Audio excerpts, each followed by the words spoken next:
We're live. Okay, we're live. Senate Education Committee on the afternoon of January 27th. We set aside an hour, then it's the beginning of the fourth week of the session. So I set aside an hour here for us to have a discussion about where the direction and what we want, where we're headed. As we all know, not good or bad, whatever, we did not receive maps from the task force, and which left us in a little bit of limbo as we start the session with a bill that says one thing, but the one thing didn't happen. And so I've been trying to got the proposed or at least a potential map from Secretary Saunders, and been bringing in a lot of superintendents from around Vermont just to give their views about the whole. And we've heard very, very different takes on things from various superintendents and that. And so now, we need to figure out the direction. We have Senator Bruce bill in Ways and Means Committee as something to deal with the immediate. And so I guess I just want to figure out if there's any kind of consensus on the committee about direction and maps otherwise. And then figure out how we do this. Because one thing I don't want to do, I don't think any of us want to do, in fact, I know none of us want to do, is go through this session and not get anything done, and not have, I think, at least in my view, the thing I've been saying to the witnesses and trying to draw out about is the fact that we need to do something, get a handle on our rate of increase in school expenditures. Otherwise, we're going to have, been buying down the rate the last several years. Looks like on some level we're going to do some of that again, but my prediction is that's the last time it's going to happen. And if we're not well positioned to deal with that, we got problems. And so that's what I guess, just go around a room and get people's sense. You don't have to have the final answer, just what you're thinking, like location layers. So start with you if you're. Yeah. I mean, I would like, I definitely don't have the final answer, but I mean, we're already at the end of January and got a month and a half until crossover. And I think that we need to avoid spinning our wheels and getting lost in the weeds, specifically about maps. I think there are other ways that we can go about this. And I think taking a deeper dive into what the task force actually did come up with makes sense. I don't think that we have, I don't think it's feasible, nor do I think that we as a committee have the bandwidth to go above and beyond what the task force was able to do with members who are experts in their field, superintendents and so on.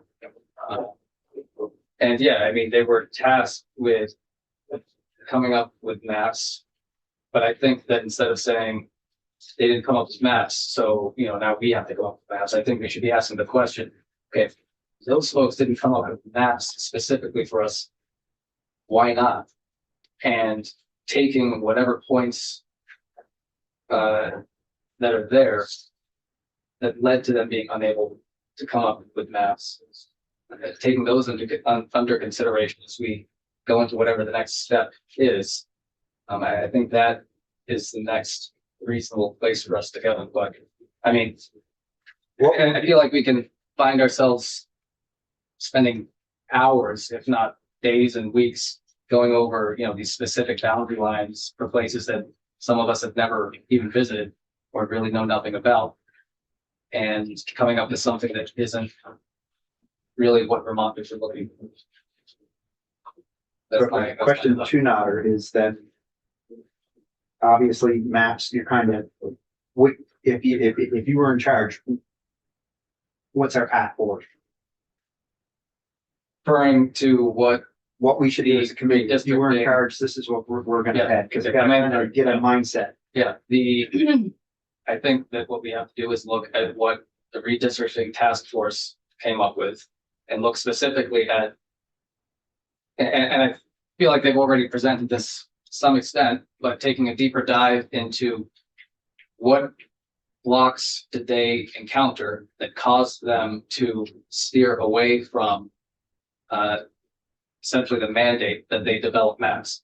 You know, I feel like there are warnings there that we should heed as we move forward. I don't think that, you know, just because what they provided is not necessarily what was envisioned or frankly, put in law. They didn't come up with, those specific maps. Why? Yeah, what did they encounter that caused them to say maps aren't feasible? And I think they touched on it, but I think that we need to look at whatever at the BOCES model that they're talking about, while thinking about how the challenges that they encountered. I don't have the final answer, but I feel like we could end up just in just Groundhog's Day of going back every day looking at maps. Just what happened last year. Yeah, like what happened last year, what we kind of sort of enjoyed the past couple of weeks. And I get it, it's good for us to once again visit it and, kind of having that redundancy, because, it's like I'm not faulting the committee for having gone back to, all right, are we sure we can't do maps?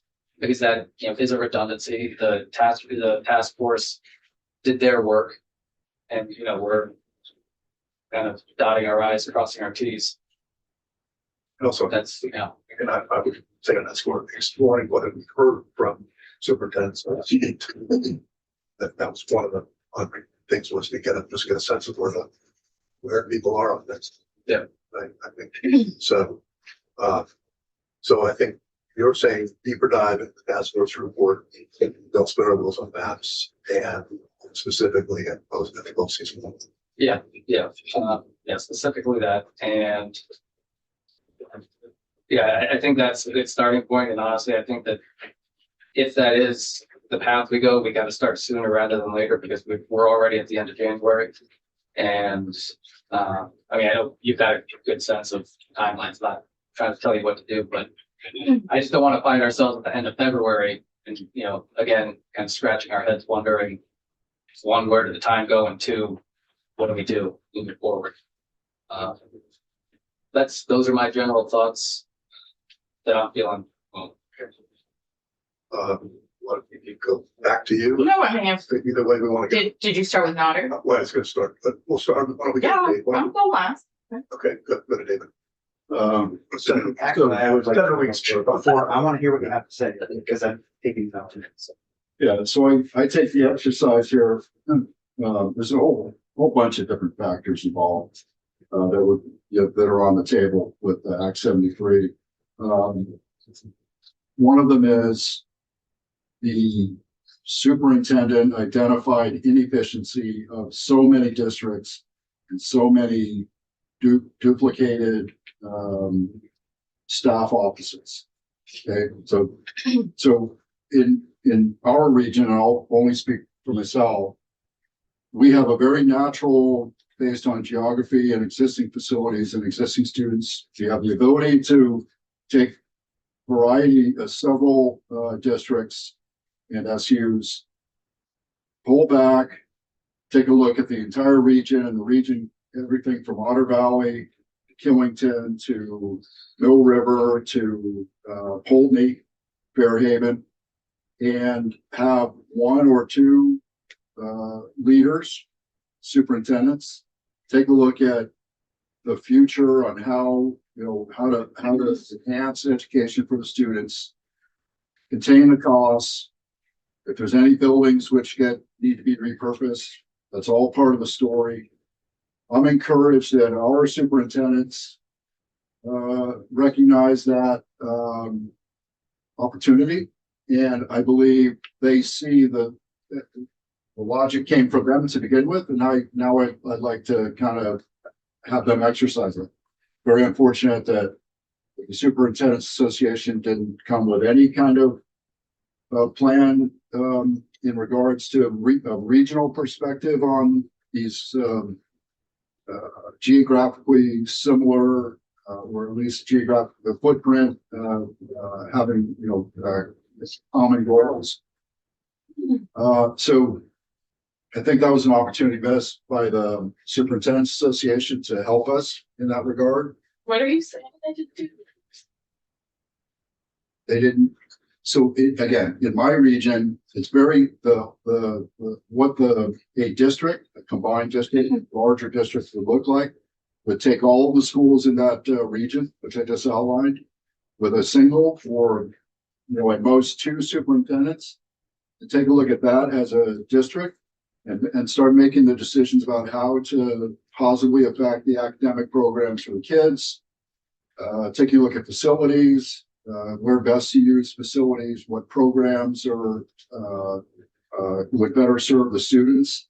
So the missed opportunity is that they could have come to us formally in testimony last week and said the same thing. But so anyway, I just see that as an opportunity missed. I think the BOCES districts are encouraging. Very encouraging that the redistricting task force validated that as a good concept, and I agree with them. That we as a committee created the BOCES a couple of years ago, so we saw the value of it. Now the redistricting task force saw the value of it. I think they had 5 districts or 7 districts, one or the other. But while it's encouraged, while BOCES districts, the maps they provided are encouraging from a business perspective, I think they intentionally avoided the conversation about why a leadership mandate from those 5 districts was also as compelling as the business case. And I think that personally, I think that if you see the logic of the business side of BOCES being beneficial for the state's schools, I think the leadership is equally applicable to the BOCES district. Again, I see that as a missed opportunity. It's important that we do something to contain costs, whether it's a cap in the interim, but there needs to be a cost cap. And that's a tough proposition simply because, well, one, it positively affects the property tax situation, but it negatively affects potentially the effect on the schools because it's an artificial cap. It doesn't, unless there's a way to figure out how to make it more equitable across the various districts that we have. Anyway, we have to do something about cost containment. So one of the levers to pull was to have a much more mature conversation about the regions and how schools can be, students can be combined into a much more enhanced education framework, being CTEs, schools, but anyway, several opportunities missed.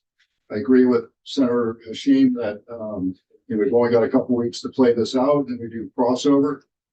I would submit that to see where the 2 committees are in House and Senate is to start having some conversations about where they are and what they want to achieve, and see if there's commonality amongst their committee and our committee. Potentially request to push through crossover. If we can continue this kind of leverage of having 2 committees saying essentially the same thing, And go from there.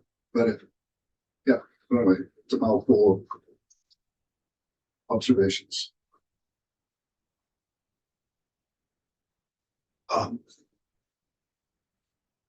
I want to go back a year and 5 weeks ago when we started this whole process. You know, we agreed that we're gonna take the first 2 weeks and work on buying down the property tax rate, the education property tax rate. And then we're gonna come up with a plan based on AOE and the governor's ideas. We took testimony for the whole session. And finally, we said, you know, while we were doing that, the House Committee, in my view, came up with a plan. They gave us their plan, we refined it, so it was something that we could live with. And then it went to the finance and everything got changed. I see our charge as coming up with a plan. I think that first thing we have to do is we have to come up with boundaries of this state education transformation plan. I don't care if you start out with one district or 52 districts, as I heard last week from our Principals Association. But we need to have boundaries made. We are not the experts to do that, I think. I don't think. But we need something to start the process. Because then we've got governance, we have education quality standards. That is the primary focus of this whole process. That I'm not personally qualified to make a decision. That's where AOE comes in. So we got a plan, we have to come up with a plan that has to have parallel planning going on as we go through it. You know, if it's going to be government operations or the Secretary of State that comes up with the awards for the school boards or a board of authorities that we're talking about. But I'm looking to the two chairs, Chair Conlon and Chair Bongaris, to come up with where we're going to go from here. Because I think we've been wasting time. So I really think that, you know, we need to roll CTE into this because that is something that we really, the original plan the governor had, from my view, was that it was founded, it was based in CTE. We need that type of additional training. So I'm in favor, you know, I think in 2 weeks, this group right here, if we can lock the door and stop taking testimony, we can come up with a plan. And put it out, let people shoot full of holes, because they're going to anything. No matter what we come up with a plan, there's no cookie cutter solution to the problem. And then we need to let people start filling it full of holes. And then from there we go. So that's all I got to say. I think that we really need some leadership in this. And I expect we should be working in tandem with the House Education Committee rather than working in two parallel planes like we did last year.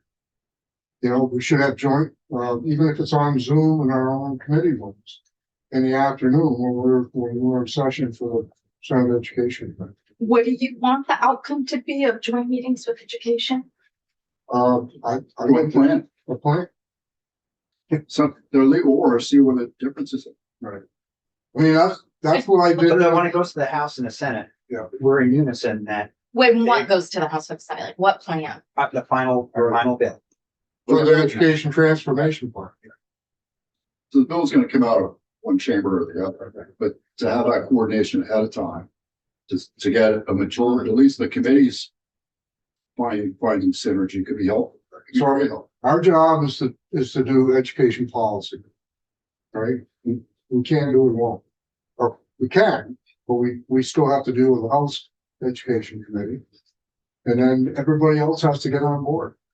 You know, we really have to tell AOE what they're gonna do. I agree with you Yeah. there, maybe. Senator Pepper. Now the- Now I have to get, see it there. Now he went first, so. Can I respond a little bit Yeah, to you? I hear where you're coming from. I think though that to some extent, you know, we have had proposals made, you know, we like these big maps that we've got. We've gotten that from AOE. And to some extent, we have had holes, put in them by the V's, we'll call them. I think that, you know, going back to some of my earlier thoughts on this, from the last joint hearing we had, you know, it's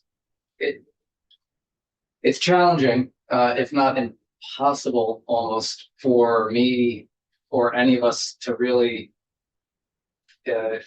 make these boundaries about towns that we've never even visited. You know, I mean, I have been to the Northeast Kingdom a couple of times, but, you know, I can't in good conscience say, all right, I know that this town over here and this town over here and, you know, all these other towns, that'll make a good SU or. That's where we need the superintendents to participate in that. Yes, that's it. We're not qualified to make that decision. I'm not in favor of the state forcing schools to merge. I think that once we have all this process to play out, it's going to be obvious to everybody. Once we got the district boundaries drawn, what schools have to merge.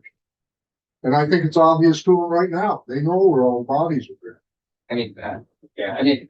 Did you see that map represented here? I don't care which map we take.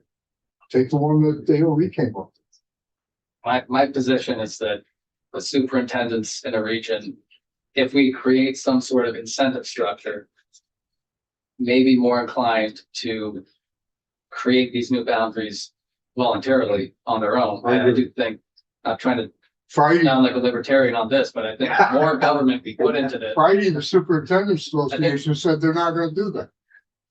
I think the more government that we introduce into this, specifically like higher up government, as opposed to the local government, the SUs and the superintendents, I feel like the more we introduce into that, the less things will make sense. And I think that if there is some sort of incentive structure for school boards and superintendents to seriously contemplate merging, if it is conducive to a quality, good education for the students, and makes sense geographically, then I think that could be a reasonable approach. But, you know, whatever that incentive structure is, I don't quite know. But I agree. that is what I like. If that's something we're going to explore, that's. That's Can I say one more thing? So, you know, one of the dynamics that we have to get out in front of is the fact that our student population declines every year. Somehow this plan has to get out in front of that. And we're at 80,000 supposed student population now. just By the time this 4-year process unfolds, now 3 years, we're probably gonna have 70,000. So you want to plan for us to shrink instead of treating that as an economic and demographic problem?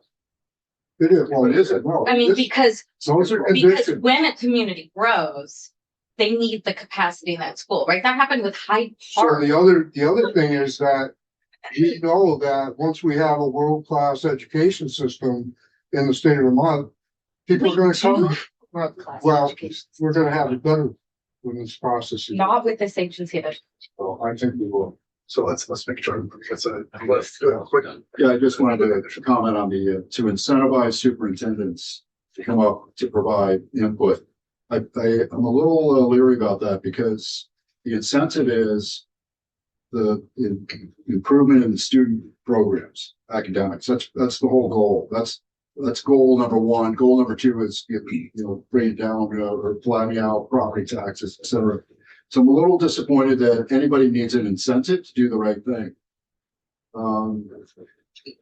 So I think, if he really thought we needed an incentive, okay, we've got school construction program, okay, to maybe throw a carrot at, okay, if we have to combine schools, this school gets renovation, this school is off the renovation list because the school that gets the renovations is the larger regional school or whatever the right term is.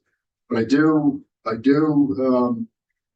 I've never operated in a system where you needed to be incentivized to do the right thing. So I'm a little disappointed with that, but I understand the concept. And if you have tools at our disposal to do that, I believe, if we all agree on. Okay. I don't show what they want to do. That's, Okay. Tell me why you want me to go first. I want to hear what you have to say. Oh. You want to drop it off? So. yeah, Let's so- put a coin. All right. Let's go around. She showed up late. She Yeah, I didn't have to go when we That's wanted to.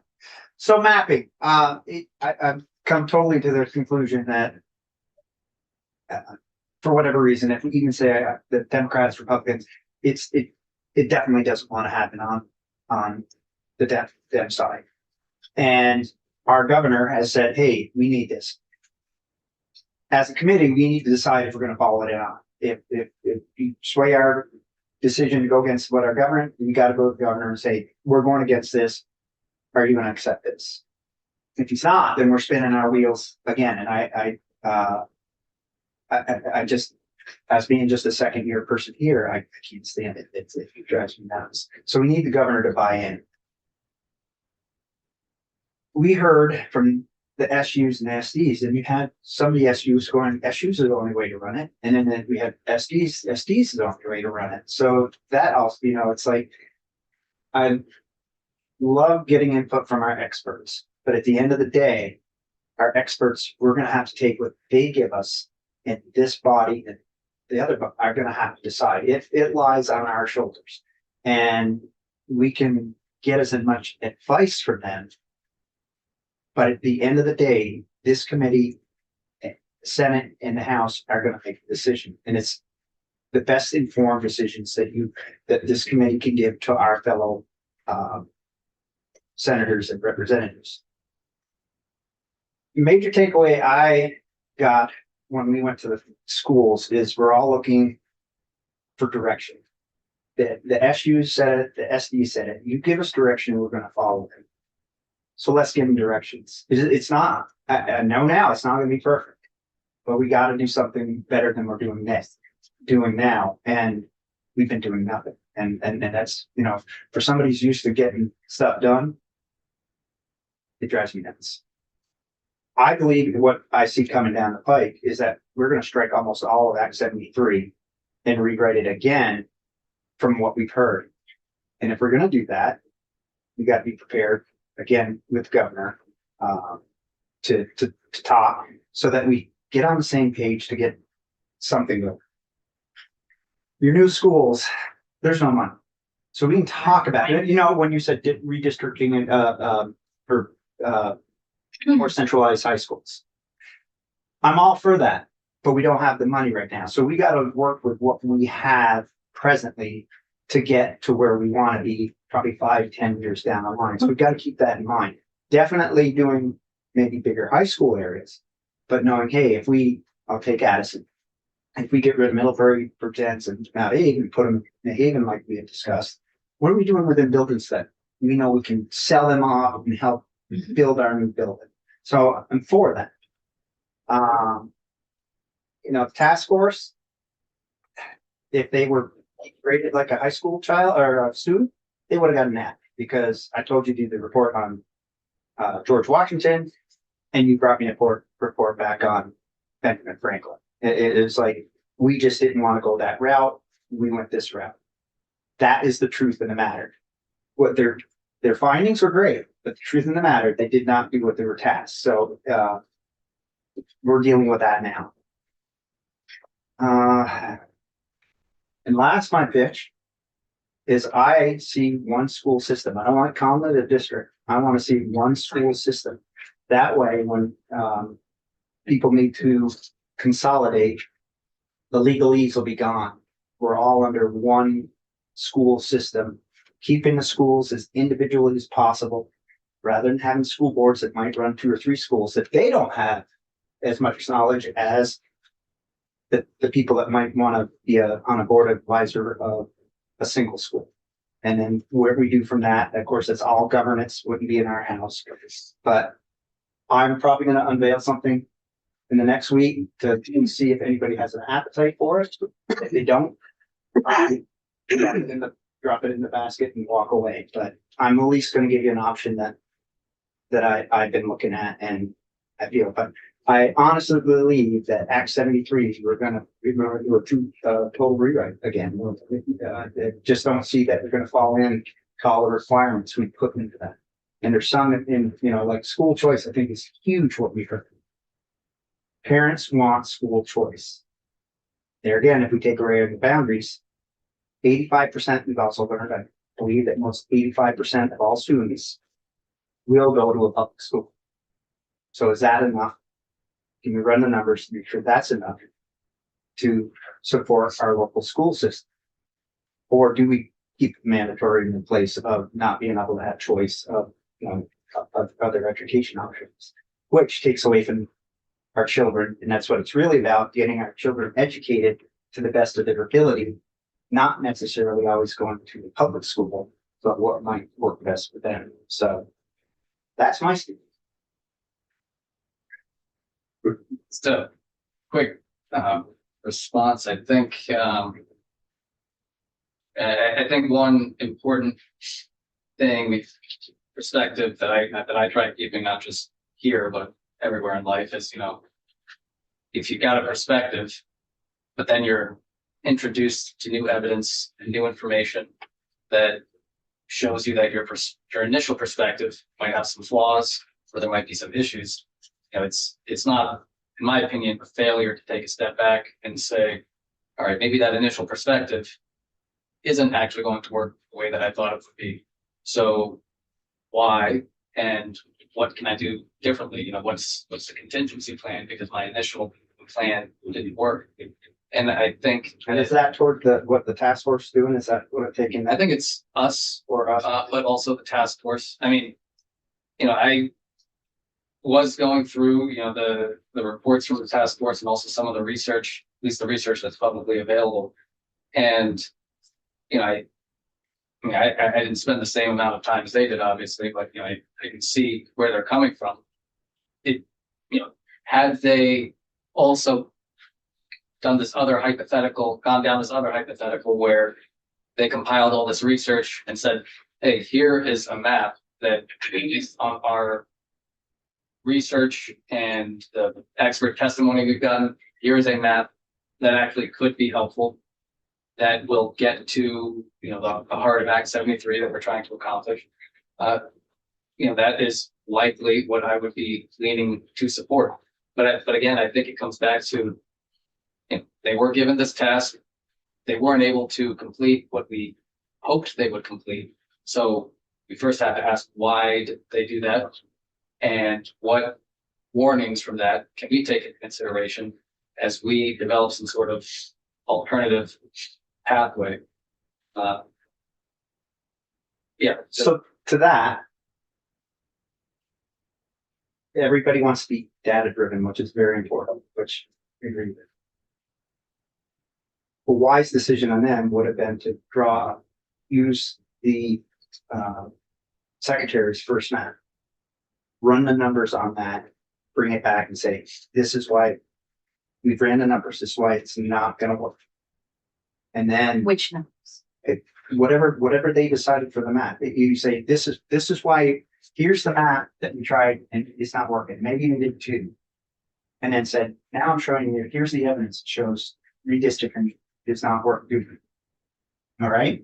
And here is our recommendations. That to me would have been showing a better attempt. Again, I'm happy with their findings, but their tasks that you didn't give me evidence that, well, we tried it and it just wouldn't work. If that's not evidence based that I said I tried it, didn't work. Where's the evidence you did it? I ran this map. Here's what happened. Here's why our proposal that they're giving us is a better proposal. It's a lot more palatable to somebody that's like, I asked you to do this. Well, we just decided this was better, but I asked you to do this. Why didn't? Because we didn't think, or I just tell me why it wasn't right first. And we're past this now. That's just my opinion. They did a good job and we're going to work with that. But if that's what we're going to do, let's just do it and get that we're all on the same page. No maps. We're going to try to work with what we got. How's the governor feel? Is that going to work? And if it's not, then we're going to be stuck here. So, and that lies on Seth's shoulders and Peter's shoulders to get this wagon headed in the direction. I said David's hand, but Oh, sorry. Yeah, I just want to respond to, one of Senator Stephen comments that, the task force didn't provide a map. In fact, I was encouraged, very, very encouraged that they provided the BOCES map. I see a lot of validity in the BOCES map. I mean, I get it. I agree. Okay, I agree. But that's a business, that's the business side of this. It's the leadership of the larger districts, which I believe can also be applied to the BOCES map. So I'll leave it at that. I think I said it earlier. I was very, very encouraged to see that map.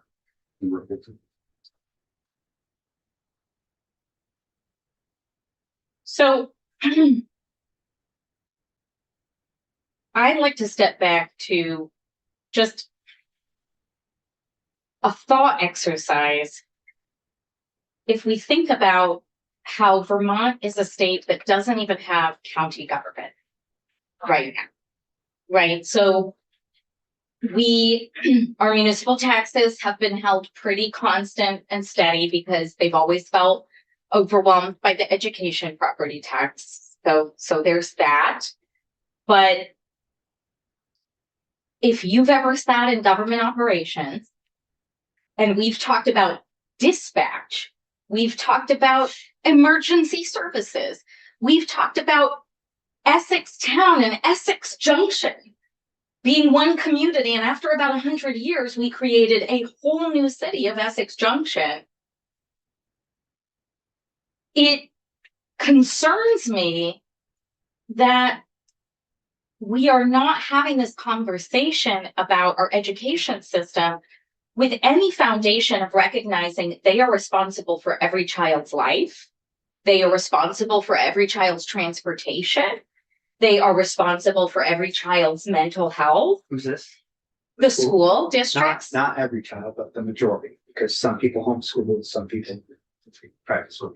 I think we should talk about homeschooling. You know what? I'm going to add that to my list because I am very concerned that somewhere in the pandemic, we lost track of any requirements for homeschooling. So that's on my list now. So then we are asking school districts who are not only responsible for those things, whether or not we're in a pandemic, they're responsible for the learning outcomes and the graduation of these kids. And they face, I would argue, very at face value, they face a very hostile federal government that has gutted the National Department of Education. And I would argue that right now they are facing a hostile agency of education at the top. And if we were going to start our list anywhere, then what I would say is that every time we ask the agency of education for a proposal or a plan, or ask them for partnership in setting a direction, the pattern has been that they do not have the groundswell of the field behind them in what they propose. They have probably spent over $1 million now on APA consulting. It was $823,000 as of July of last year, July of this past year, 2025. So if they have spent over $1 million on consulting proposals on transformation and all the things people have wanted to see, that we have rejected and that experts have rejected as being not evidence-based and not really grounded in the research, then I'm very concerned that we are asking everyone else for accountability and to jump through hoops and create 650 square mile districts. And we are not talking about what is being spent at the Agency of Education. I see it on our agenda. And if it is a PowerPoint, I am probably not going to be accepting that, because I'd like to see a line item budget and I'd like appropriations to be investigating their use of funds. So you said there's a lot of unhappy. Can you bring us evidence of that? Have people come forward and say we're really not happy? Because one thing is saying it, and I'm not disagreeing with either. Please don't think that, but it is having, as you said, evident that here is an onslaught of people that superintendents, principals, everybody they deal with before saying, So I What guess is what that? you're saying is, how does our committee achieve accountability for the Agency of Education? How do we know if they're doing a good job? they're rating them, exactly, and, Right. and Let's do that. Let's I do agree. that. I agree, but That we're not gonna get Not the answer from them. Yeah. About how they're doing. I'm not done, but Go, you finish. okay. I think the most important thing we did in Act 73 is the foundation formula. And I'm curious if everybody stands by the foundation formula. I'll Okay, answer, I'm not, my answer is nuanced. okay. Almost every other state in the country has a foundation formula. To fully fund it or not, they have districts of varying sizes. You two weren't here on Friday when I wanted to try and finally put to rest this question of what is the appropriate district size. A quick search will demonstrate that 70% of districts in the United States are between 1,000 and 2,500 students. The average district size in the country is 5,000. That is brought way up by districts of 50,000, 60,000, et cetera. Are those good districts? I don't, I was in a school district, Los Angeles Unified has more students than the entire state of Vermont. New York public schools, very different story. People are mentally flexible about their sense of community when it comes to, do they live in a city? Do they live in a rural place? Do they live in the suburbs? But we can't ask schools to be physically flexible across hundreds and hundreds of square miles. We don't ask that of municipal government. And if we did, we'd recognize that it probably costs more to achieve that. Hence, we haven't fully had the conversation about county government. So that all said, I have said to my constituents, and I have been saying for the last 2 years, you can have a local vote on every school budget, or you can have tax certainty. You cannot have both. The question in my mind is it a good practice for people? Are you leaving because of something I'm saying? No, not at all. Oh, No, I think good testimony and, okay. fill out. yeah, I'll be back. Okay. he's upset. And I will watch the portion that I missed. Great. So we somehow ended up with the assumption that the foundation formula simply would not work unless we had massive school districts. We have not taken any time to get outside of the state of Vermont and question that assumption. And we have a Secretary of Education who often will not let the experts in her own agency testify to the wide range of participation they have in national conversations around educational quality, et cetera. You want a grade, or you want to know how I came to feel this way. I think you were here when I had a heated exchange with the secretary about career technical education. That is the absolute top of my list this year, above housing even. Why? Because if we are going to say, based on any metric, that we need to work on our education system, we need to look at the fact that 40% of Vermont students go on to 2 or 4-year degrees. And we don't really have a good handle on what the other 60% are doing or how they're faring. And we had the secretary come in after many of us, including her own team and including the Department of Labor, had spent week after week, month after month, coming up with a shared set of principles, coming up with more of a shared understanding of what's happening around the state, meeting around the state. And she didn't even propose what APA Consulting had proposed last year, which is what they paid the original $200,000 for from APA Consulting. She came in with a completely new proposal that the CTE directors had to come sit and listen to hear exactly what she was going to propose. And she might dispute that. Project. We had that conversation on the record, and the CTE directors might dispute as well. And I asked her when the last time she talked to the CTE directors was. So I don't think we can have a conversation with our incredibly besieged school districts, right? My school district has had a target put on it by no less than the President of the United States. Is that funny? So you bring politics into this process. That's the problem with it. Let's just focus on what we need to do, which is to come up with a plan and then let it unfold. That affects the educational quality of So, my school district, the mine too. largest school district So in the what state. we need for each one of us to come up with a plan and give courses of action to the chair. So So how do we go forward? I've spoken my Instead of piece about the injecting foundation politics in. formula, which was the only real valuable piece of Act 73 and the one that I defended to my constituents, because taking a vote on your school budget and spending different amounts per pupil is political. It's a political decision that our communities make right now about how much money each of their children get. And I don't think that's right.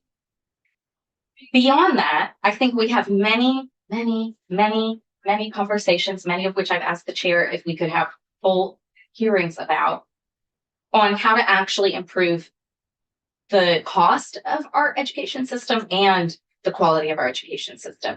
CTE, special education, civil rights, literacy, regional high schools and facilities, the cost drivers of healthcare, housing, and what we could potentially do with $125 million instead of buy down the property tax if we were investing that in the brand list of our state.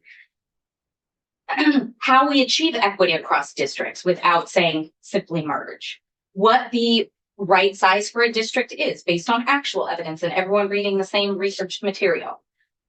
What is going to happen with the $4 million that was set aside for the Agency of Education for transformation that could go to the districts to actually improve their schools and have merger conversations in places like Canaan, where they know exactly what they would do, but they need technical assistance.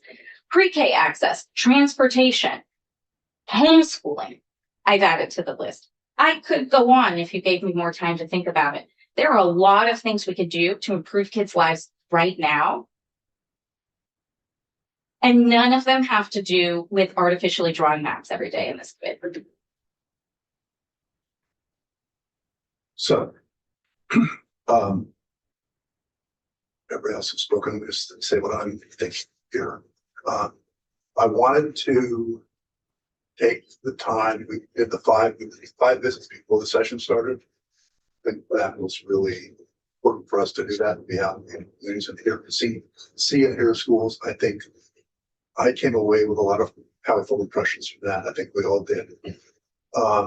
And then, you know, we were left, like I said at the beginning, we were better for worse. The legislation called for A didn't happen. And so we're now trying to figure out the path forward. And I'm thinking about this through the lens of I want very much to focus on education quality and I try to make that the theme for our visits. The schools was how do we provide excellent educational opportunities for every Vermont child? That's the right question. And at the same time, we have a financial crisis, and where Vermonters cannot pay their property tax bills. And the only way that we've been able to make it possible for them to do so has been to buy down the rate for the last few years, and I think that's over. We'll probably get to it to some extent this year, but I think it's over. So we have a major problem facing us this year, next year, et cetera, on funding and also simultaneously trying to achieve the highest level of educational opportunity for kids. Ben, we heard from, I think it was been really, my own view is it's been really valuable for us to hear from the superintendents, because I wanted to, one thing I was wondering about is whether something would gel out of that, something would become obvious, something would, and there, of course, I don't know if the right term is divided, but there's a lot of different views within that community. I had superintendents in, well, I had never spoken to, I didn't know them, just because we're pulling some superintendents and see what they have to say in the field. And so we have, really impressed by the number of times we've heard 2,000 as a number that probably makes some sense, which is different than what's in the legislation as it currently exists. I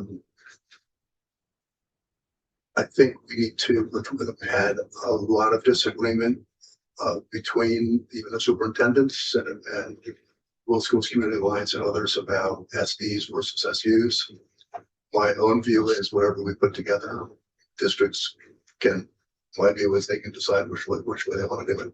I'm not really interested in imposing it on anybody, one or the other. So we can, and I was really impressed with a couple of people that made the case that if we get districts that are too large, really, then you have to build in middle management and you lose the sort of nimbleness and what the being in touch that superintendents, someone talked about with districts that are a size that are manageable without middle management. So I was impressed by that.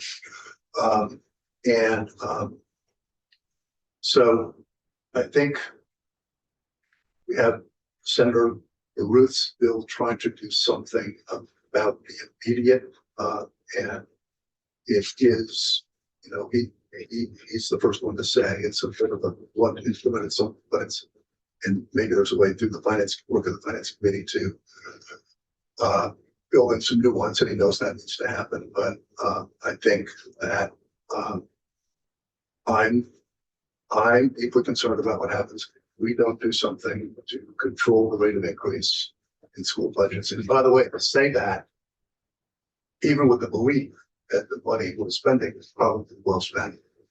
In most instances, I don't know, and I assume that it is. And I found some of the testimony compelling, but that we'll still have to deal with the fact that we've got a real issue with property taxes. It's going to fight us a big time if we don't deal with it. And so I don't have a problem if we want to keep looking at maps, and keep that discussion alive. But I also think we need to be thinking about if we have the immediate, perhaps within a year or two, spending. I think we need to be thinking about medium and long term at the same time, but not necessarily the same thing. So I'm thinking about what we can do that will bring down the rate of increase to a level that Vermonters can afford, but do it in a way that provides opportunity and help for districts to make the decisions they need to make. And I've got a lot of things in mind. I've actually been working on, obviously I've been working on things. And by the way, I also think we need to figure out a way to get some money into school construction. And we need to then figure out the priority for where those dollars go for school construction. And I'm thinking about how to do that. And I have something that I'll be bringing to the committee. So that'll at least get a real discussion started about what I'm feeling perhaps as the middle chapter in our effort to get to the longer term. So First of all, I hope CTE is on your list. I would like to have a hearing soon. Oh, we can, yeah, I thought we were doing the joint hearing with CTE. I hope so, but I think Allison was a little thrown that it's coming to your committee and I was trying to see if you all are scheduling it, Oh, right? no, Now that we're moving on, Okay. perhaps. Okay. So I hope, I By the really, way, of course, I agree with that, the importance of CTE, okay, but I think the whole committee's been definitely sold on the importance of CTE. okay. So I'd like the opportunity to present that because I think we got way late with the first presentation on CTE. I think if we're saying we believe in the foundation formula and we believe in Act 73, to put an artificial district cap Oh, I'm not. on schools is if there's education policy that's affected by that. If we were the ones who said the foundation formula is ours to determine as a committee, right, that we led on the foundation formula, we left some pieces of the tax rate completely alone for finance. But an artificial cap on a district versus a per pupil spending amount, if we're really moving toward a foundation formula, it would, in my view, be a dislocation of the middle state to do a cap. I didn't mean to suggest that. Okay, I'm not gonna let finance just sort of have that debate until we're left with what's at the end, because it's education policy, and if we care about the foundation formula, I think we could do harm to the foundation formula by saying, we want you to do this, but in the meantime, we're still gonna short you. But that's not what I was suggesting. Okay. I'm not even remotely thinking that way. Okay, I don't think the cap is a good Yeah, idea. I'm not remotely thinking that way. I was only saying, I was just giving some observations. Right. That I was impressed by the number of times we've heard that. Right. And I'm not saying, I was not going to suggest that's. a cap. Right. I think principally what I had wanted to say before jumping into my list of things I hope we get to, is that people are paying a lot of attention to what we're saying. And not only do we need to be careful about how we're talking about our school districts, right? I mean, they just were named #1 in special education. Many of them are doing their best, especially climbing back out of a pandemic environment where they put everything aside to make sure kids were eating and had adequate mental health supports. But every time we say we might do this or we might do that, they have to think existentially. And we might have one district, we might have 10. It doesn't matter. That's just not fair. We don't do that to other units of government. And I just hope we stop doing that here. And what stop doing, what exactly? Throwing out that it doesn't matter if we have 1 district, 2 districts, 14 districts, what the foundation formula is, if we have a cap. This is existential for our school districts in a time where they are already under existential threat. I just having a discussion here.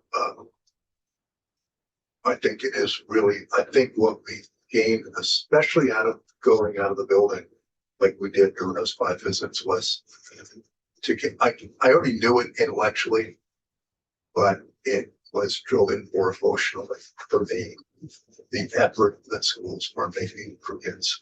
And I knew it, like I said, but it was driven home, listening to those teachers in Canaan talk about what they're all doing to try to provide those kids with a real high school experience, and having them do 2 after school clubs, not just 1. And what the schools are having to do to going into the whole family almost to try to prepare kids for being able to learn through school meals, mental health counseling, and all the things that they're doing for kids living in difficult circumstances. And I just think it's powerful. And so I think and I actually thank you for reminding us. We should almost always start any discussion with that acknowledgement, because I feel it deeply. I think everybody does, and I deeply what teachers and administrators are doing for kids. And so when I talk about need to get a handle on the rate of increase, by the way, it's not a criticism. And I want to make that clear. for me, it's just reality and my fear of what happens if we don't. And so. The superintendents gave us a list of their cost drivers and the factors they don't control, as well as the difficulty they have in having conversations about finding efficiencies. They have finding efficiencies, whether it's new districts or sharing resources. They're not getting help. And now we're saying, well, they came and they didn't produce any unified information. I just really don't agree with that. That's a fair point. There were some commonalities. My point at the beginning was that there was also a lot of divergence, and that's fine. It's like getting That's- 252 yeah, town managers to come in yeah. and tell you what to do. Point, and I wanted us to hear that and get a sense of the depth and breadth of their understanding of the landscape, and I found it really helpful. That being said, by the way, we have to start our other section in a couple of minutes here, and you have to go from there, right? Yeah. So